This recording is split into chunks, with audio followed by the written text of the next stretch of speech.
Hi, so in discussing leading indicator 1.4, which states that teacher teams and collaborative groups regularly interact to address common issues regarding curriculum, assessment, instructions, and the achievement of students.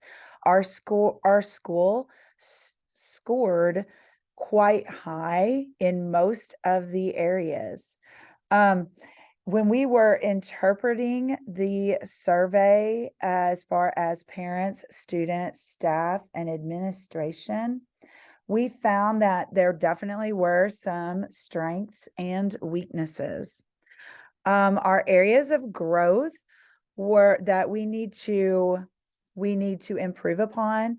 Our school data teams have written goals. Our administration indicated just a 2 5/10 overall mean on that area. They feel like that they did not know where the written goals were able to for review. Another area of weakness that we need to grow upon is school leaders regularly examine data teams' progress through their goals. So that was where we saw a discrepancy. Although the administration felt like and the staff felt like that was a 3.93 and a 3.50, with the entered item previous to that, as far as having written goals, we felt like we needed to do a better job in that area to make sure that our goals are both written and available for the administrative team to examine. We have the data teams are in place in our school. How we're going to continue to grow in that area, we're very strong in that area. We are absolutely a PLC school, and our PLC process is very strong. Our mean for staff was 4.63 and 4.5 for admin. However, we want to indicate that we can improve upon the data walls from collaborative teams. We used to have data walls available at all times. However, we became a little lax, and we had some new teachers come. And so that's another area that we want to improve upon, is the onboarding of new teachers into the PLC process, as well as how to continue the work in the data walls and make those data walls available in our access center. Areas of strength are that teachers meet on a regular basis, and that data teams are in place in our school, that teacher teams regularly analyze student achievement data. We definitely bring that data to the teams for the to analyze that data. When we began looking at 1.4b, the practices and the artifacts, we have our Carnell Access Center. We have that linked here. You can see that when I pull that up here on the side, that we have different links that go for collaboration. Here's our K1 team agenda, 2-3 team agenda, 4-5 guiding coalition hope, special projects. All our team agendas are here, as well as we have our district essential standards and unit plans. One of the indicators were that the teachers have common assessments. And so, yes, our teacher teams do have common assessments. You can see that when you click the unit plans here, that you can see that Benchmark and Eureka have incorporated assessments into their curriculum that we use. And then currently our district as a whole has created CSAs, common summative assessments, for the end of each unit in both literacy and math for the entire district to access, so that we are working collaborative and have those assessments very common for our entire district over all 19 elementary schools. Also on this access center, you can see that we have school-wide awards, monthly awards. That was an area that in the parent survey, it says teams of teachers at my child's school look at student achievement data to figure out how to improve student learning, but also, oh, the awards are also to show that the achievement of students. And so right here on the monthly awards, right here, you can see where my mouse is circling this.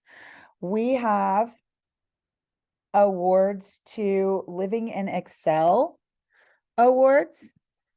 So I'm going to X this so that you can see. We have here the monthly awards for teachers and students living in Excel. That is students that are stands for engage, X for explore, C for communicate, E for empower, and L for launch. And then we also have the Shining Star Monthly Award for overall citizenship for our students. Finally, I want to point out our tiered map of interventions. That is a strength for our PLC team time.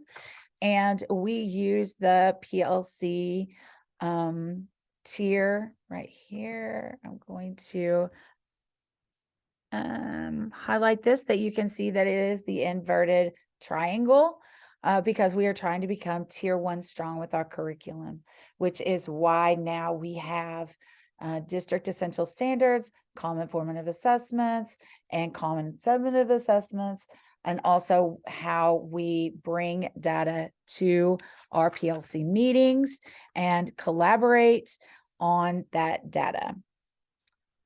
Finally, if we look at part C, our action plan, we have noted here that we want to add our teacher teams we want to input the goals that onto the Carnell Access Center, onto our team agendas, because our administration felt like that was an area of weakness. Our school's data teams have written goals that was a mean of 2.5. In order to rectify that situation, we want as teacher teams to indicate those specific goals on our agenda for our administration to see. Again, we have school leaders regularly examine data teams' progress toward their goals. So that was the discrepancy. They weren't sure where the goals were written. However, the administration and the teacher teams both thought that we were examined in the progression through those goals. So we just want to make sure that those written goals are there so that they can be purposeful in examining the specific goals that we have written.